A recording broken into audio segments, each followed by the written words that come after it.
Yo, it's your boy Dctree from Dctree-Nation.com, where we cover hoops and heroes. And today we're talking hoops. Kawhi Leonard has been traded to the Toronto Raptors. This is a sad day, ladies and gentlemen, a sad day. And we have Spurs fans acting like this is a good day. No, sir.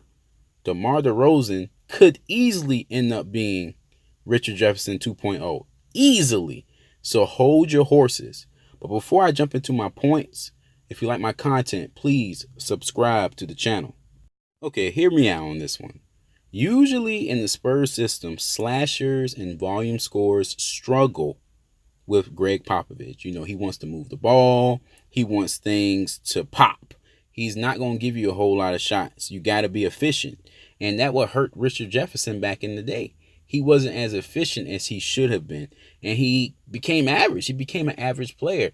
DeMar DeRozan is in danger of doing that.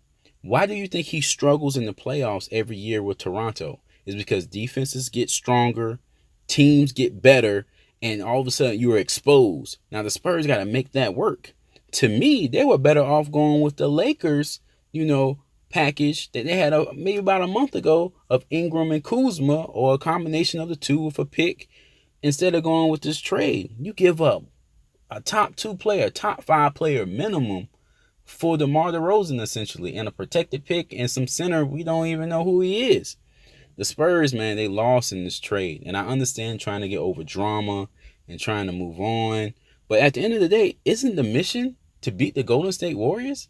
Isn't the mission to, win championships? And the Spurs, they threw in the towel on this one.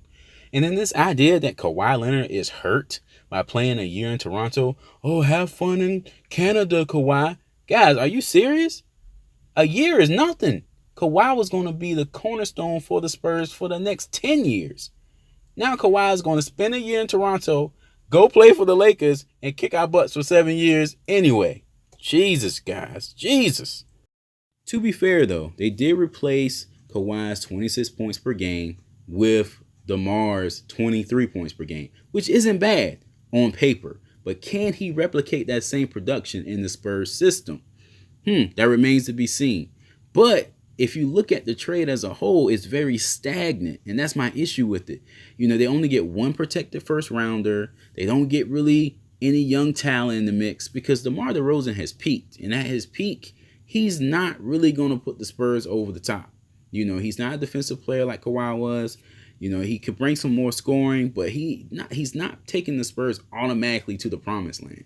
So the Spurs are still in this middle tier. So you got to remember about the Spurs standard of living, so to speak. Their standard is championship or bust, basically, with this organization. So, you can look at it as a win, but truly it's a loss. It's a loss because now you lose one of the top players and you're still not capable of beating the top team in the Warriors.